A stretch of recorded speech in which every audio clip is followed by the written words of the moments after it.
Oi, gente, espero que estejam todos muito bem. Estamos hoje iniciando mais uma aula nossa sobre a questão do gênero textual e vamos aprender um pouquinho sobre o gênero crônica, esse gênero que está posto no mundo para ser senhor do seu tempo. Sempre que vocês pensarem no gênero crônica, vocês pensem em um gênero textual muito vinculado ao tempo, muito vinculado ao cotidiano. E o próprio nome já tem a ver com a palavra cronos, que vem do grego, que é tempo. Então podemos dizer que o gênero crônica é senhor do seu tempo. Ele é um gênero narrativo, mas nós consideramos o gênero crônica senhor do seu tempo, não somente porque ele trata de assuntos do cotidiano, mas porque ele também é atemporal, ou seja, muitas crônicas que são escritas em um dado momento, elas permanecem por muitos e muitos anos, sendo atuais. A forma de tratar o drama humano exposto naquela narrativa continua sempre atual. Existem alguns diferentes estilos, digamos, de crônica. Uma crônica histórica, esportiva, humorística e jornalística. A crônica está sempre vinculada também à questão da notícia. Qualquer assunto que seja abordado na crônica, ela está sempre no limite entre a literatura e o jornalismo. Esse é o encantamento da crônica, é esse apurar dos fatos e essa escrita permeada dessas possibilidades também literárias. É sempre um gênero escrito de forma curta. A crônica ela não é muito prolongada, é sempre um gênero que aparece de uma maneira curta, ela é rápida, ela tem uma fluidez imediata e ao mesmo tempo, como eu já disse, ela é sempre eternizada nas reflexões feitas pelos cronistas. Por falar em cronistas, lembrar para vocês os nomes de alguns cronistas nossos, brasileiros, bem famosos, que escreveram bons textos de crônica, como Nelson Rodrigues, Cecília Meirelles, Carlos Drummond de Andrade, Paulo Mendes Campos, também um grande cronista brasileiro. Foram pessoas que souberam expressar muito bem o tempo, os acontecimentos, os fatos, não apenas noticiando-os, mas refletindo em cima deles. E assim foram escritas muitas crônicas. Como eu já disse para vocês, a crônica é um gênero curto, breve, contemporâneo e é para além do tempo. Mas ela tem uma estrutura, uma introdução, um desenvolvimento, uma conclusão. Como nós sempre chamamos de começo, meio e fim. Outra coisa que eu quero chamar a atenção de vocês é que a crônica ela pode ser ficcional, né? O cronista pode idealizar uma situação a partir de outra, colocar elementos dele e pode também partir simplesmente do real, ser escrito dentro de uma realidade. Como eu já coloquei para vocês, um bom cronista ele vai saber explorar elementos-chave de uma situação, certo? Que vão nortear a escrita dele. Então, quero que vocês reflitam sobre essa questão de uma crônica, o que vem a ser, como é um texto enxuto, é um texto senhor do tempo, é um texto que pode ser ficcional ou baseado em fatos reais. está sempre entre a literatura e o jornalismo e é um texto gostoso de ler e interessante de fazer. Eu vou pedir a vocês que respondam algumas questões sobre esse tipo de texto e envio um abraço a todos, desejo tudo de bom.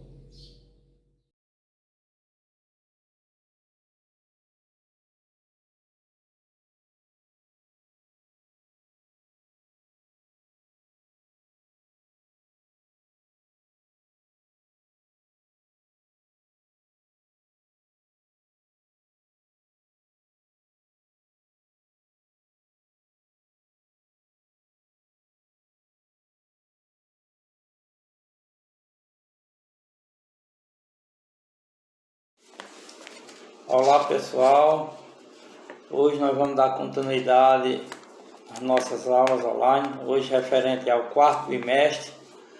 No primeiro bimestre nós falamos sobre danças, no segundo sobre esporte de campo e taco, no terceiro bimestre nós falamos sobre as lutas e hoje, referente ao quarto bimestre, nós vamos falar sobre as práticas corporais de aventura. Então nessa aula de hoje nós vamos falar sobre as práticas corporais de aventura, que é referente ao quarto bimestre, para a gente fechar o ano de 2020.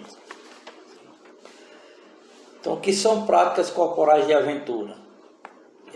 O que é que elas exploram? Exploram expressões e formas de experimentação corporal centradas em perícias e proezas provocadas pelas situações e imprevisibilidade que se apresenta quando o praticante interage com um ambiente desafiador. O que é isso? Essas práticas corporais de aventura. Então, a pessoa que pratica essas práticas corporais de aventura, eles vão procurar uns ambientes desafiadores, ou seja, vão procurar desafio, modalidade difícil para desafiar. Nós vamos falar sobre os esportes radicais também. Existem diversos tipos de esporte de aventura na natureza. Cada vez mais aumenta a procura por essa modalidade de turismo. Ou seja, o pessoal cada vez mais procura essa modalidade de esporte de aventura na natureza. Os principais tipos de modalidade de esporte de aventura e os benefícios que eles trazem à saúde e à vida no geral. Então nós vamos ver os principais esportes que traz benefícios para a saúde e para a vida de um modo geral. O primeiro esporte é o trekking. O que é isso? É caminhada em trilhas. É um nome difícil, mas isso significa aquelas caminhadas que o pessoal faz naquelas trilhas. É um dos esportes da natureza mais praticados pelas pessoas em geral. Muitas pessoas gostam de fazer essas caminhadas naquelas trilhas dentro das matas. Então, o local que eles praticam essas caminhadas pode ser em terrenos planos, em terrenos inclinados, as trilhas curtas ou trilhas longas, estreitas ou largas, com mata fechada ou aberta, de solo rochoso ou arenoso. Então, essas trilhas, essas caminhadas em trilhas, cada um procura fazer em um local mais difícil que ele consegue fazer. Se eu não consigo fazer uma trilha dessa em terreno rochosos, ou seja, com muitas rochas, então eu vou procurar um terreno mais adequado para mim fazer essa trilha. Então, essas que tem o nome de trekking, são caminhadas em trilhas. O nome é difícil, mas vocês é só lembrar que é as caminhadas em trilhas. E as trilhas podem ser de difícil acesso ou de melhor acesso, ou seja, que tem um acesso melhor. Um outro esporte de aventura é o arvorismo. O que é isso, arvorismo? Esse esporte acontece literalmente no ar. Ele acontece literalmente no ar. A pessoa se locomove-se entre as copas das altas árvores, utilizando os equipamentos como passarelas e plataformas, cabos e cordas. Esse arvorismo tem aquelas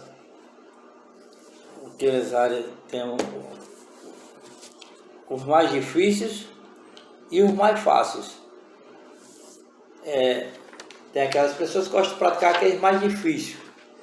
Ou coloca aquelas cordas na copa das árvores, ou faz aquelas tipo umas pontes de taulo e pratica esse arvorismo. Uns com mais dificuldade e outros com menor dificuldade. Um esporte muito recomendado se você quiser testar seu equilíbrio, concentração e superar seus próprios limites. Você vai ver o equilíbrio, vai superar seu equilíbrio, sua concentração e superar os seus próprios limites. Você vai procurar superar os seus limites. Um outro esporte de aventura que traz benefício também para a saúde é a escalada. A escalada tradicional é praticada em montanhas e colinas, as quais as pessoas sobem com a ajuda de cordas, mosquetões e muitos outros equipamentos essenciais para a realização bem-sucedida da subida e para a segurança do participante.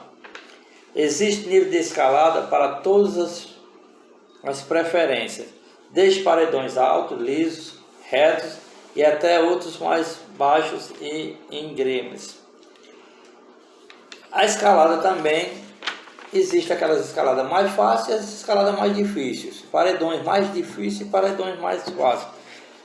Vamos dar um exemplo, na cidade, as escaladas eles fazem aonde? Nas pontes, nos edifícios. É claro que na cidade não tem as colinas, não tem essas encostas grandes para que ele pratique, não tem essas montanhas, então ele pratica em quê? Nos edifícios, nas pontes, nos viadutos, etc. Então, um outro tipo de esporte de aventura é o rafting, praticado em botes infláveis que desce corredeiras de rios em meio a uma natureza exuberante às margens. Aqueles botes que eles descem naquelas corredeiras cheias de pedra, aquele negócio, e as margens muito bem arborizadas. Exige o que? Equilíbrio, concentração, para que se consiga permanecer firme dentro do bote. Você tem que ter um equilíbrio e uma concentração para se permanecer ali naquele bote sem virar ele, sem cair. Então é também muito praticado. Um outro esporte bastante praticado é o paraquedismo.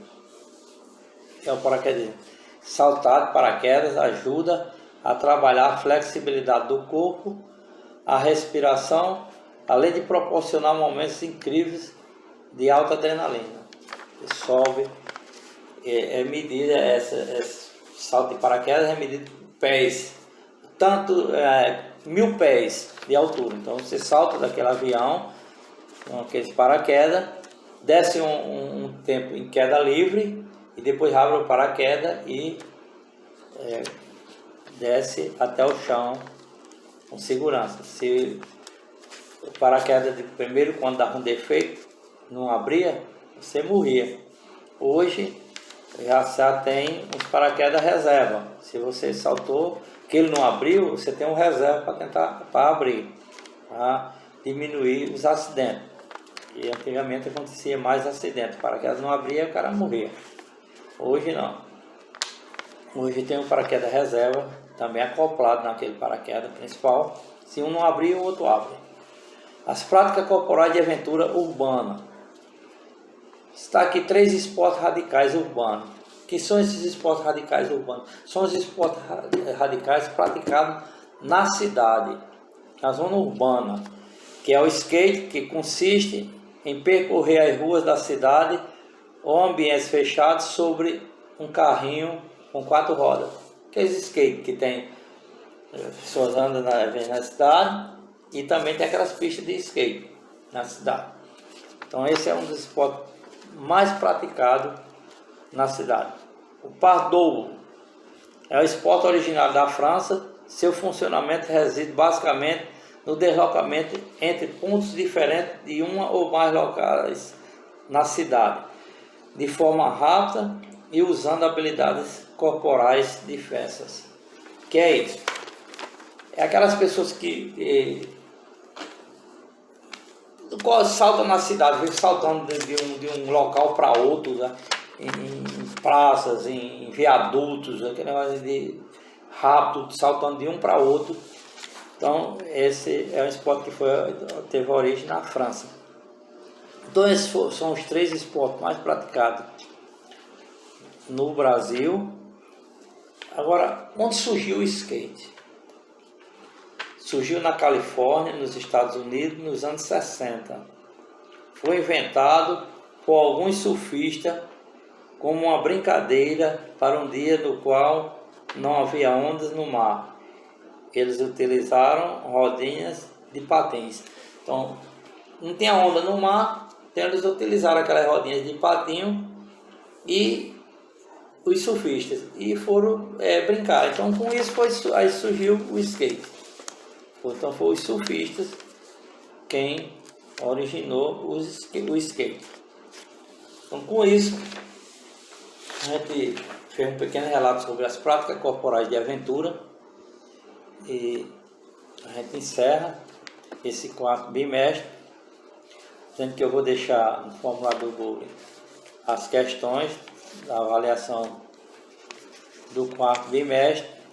E eu queria dizer a vocês que essa é a última aula que eu estou dando para vocês, que o meu contrato encerrou. Eu tinha um contrato com o Estado de 1 ano e renovável por mais 1 ano. Então renovei por mais 1 ano, que foi esse ano de 2020, 2019 e 2020. Então agora eu não posso mais renovar. Então a partir do próximo ano vai vir outro professor para vocês. Mas eu queria que vocês soubessem que eu adorei trabalhar nessa escola, gostei bastante, e inclusive de todos vocês. Eu não tenho nada a reclamar dos alunos da Escola Azul Januário. Eu gostei de todos, adorei. Sei que eu não agradei a todos, mas procurei dar o meu melhor, porque é difícil a aula de educação física, 2 aulas em sala de aula, 2 aulas presenciais, não tem nenhuma aula prática. Mas como a nossa escola aí não oferece condições para aula prática, então a gente deu as 2 aulas teóricas. É claro que eu tenho certeza que tem alunos que não gostam das aulas teóricas, gostam mais das aulas práticas. Eu digo a vocês também, eu como professor adoraria que fosse as 2 aulas práticas, ou pelo menos uma prática e uma teórica. Mas é assim as condições que nós tivemos na escola. Adorei todos vocês, agradeço de todo o coração. Quero dizer a vocês que a Escola Azul Januário e vocês vão ficar no meu coração para sempre, e que eu não vou esquecer não. Aqui e acolá eu vou dar sempre uma passadinha, quando eu for a Caicó, dar uma passadinha aí, fazer uma visita a vocês enquanto vocês estiverem por aí. Então obrigado a todos e espero que